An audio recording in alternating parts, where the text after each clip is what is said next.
Hey, what's up YouTube? It's me, Sarah, and in today's video I'm going to be talking about the worst skincare advice I have heard. So this video is just going to be a quick one talking about some skincare advice I've read on TikTok, I've seen videos of, I've heard people around me talk about, and I just really wanted to address it and talk about it today and how harmful it could be if you actually listened to the skincare advice and why it's important you don't listen to it. So the internet, social media, things like that can be such a dumpster of information. You never really know if what you're watching or reading is legitimate or if it's credible or factual. So I think it's so important to do your own due diligence and really look into what these people are saying that you're watching or the comments, what they're mentioning. And I just think it's so important to do your own research and know when a resource is credible or just a myth. So the first one I've heard is to avoid using retinol or retinoids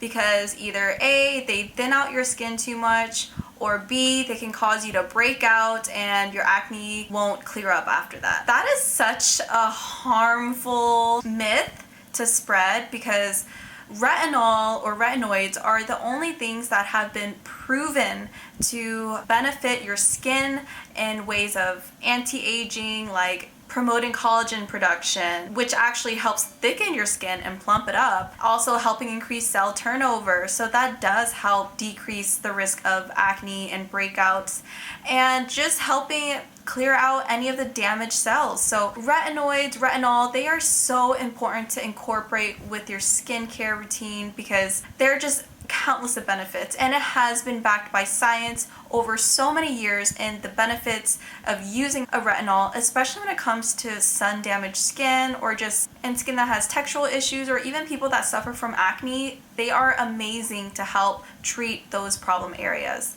So they are just a staple when it comes to your skincare routine. There's just no reason for you to avoid it. Yes, when it comes to incorporating a retinol for the first time, it can cause certain reactions with your skin. Maybe it does cause you to purge a little bit, but in general, if you're not suffering from an underlying issue, if you don't have other things going on with your skin, a retinol or a retinoid over the counter is perfectly safe to use in your routine. But if you're pregnant or you have other stuff going on, definitely seek the help of a doctor to verify if it's safe for you, but there really is no other reason for you to not be using it. The next thing I've heard is to skip sunscreen and just stay in the shade. So if you stand under a tree outside, you will be protected from the UV rays.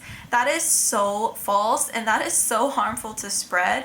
You still need to wear sunscreen. Even if you're under shade, even if you have a hat on, you still need to wear SPF, especially if the clothes aren't UPF protected. If you're on a boat, even if you're in the shade, the light reflecting off of the water can still cause sun damage. There are so many precautions to take when it comes to helping reduce the amount of sun damage we receive, but the first step really should be always wearing SPF every single day. And I know it's a hassle, but you can't substitute SPF for being under an umbrella. It just doesn't work like that. You're still getting those UV rays onto your skin. But yes, you should still incorporate those sun protective measures. Like after you put on SPF, you should still seek shade. You should still wear the appropriate clothing. Jumbled together, those are great measures to incorporate if you're outside. The next thing I heard on or watched a video of is to skip cleansing. You should be cleansing at least once a day.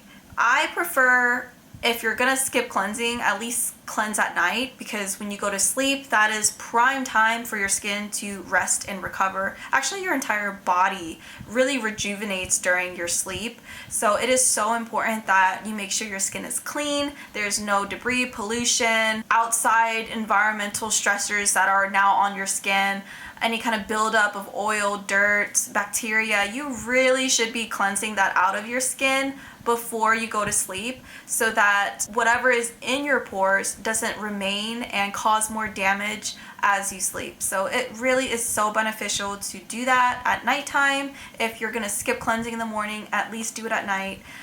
If you like to do it twice a day, perfectly fine, but don't just skip cleansing in general. Cleansing is very beneficial to your skin as long as you find a gentle cleanser, the right cleanser for your skin type, and it's just a must in the foundation of your skincare. Another thing I've heard or read is skipping moisturizer. I understand maybe moisturizing your entire body every day can be a bit much for some people. I like to do it, that's just me, but if you're in a hot and humid environment, that can be a lot.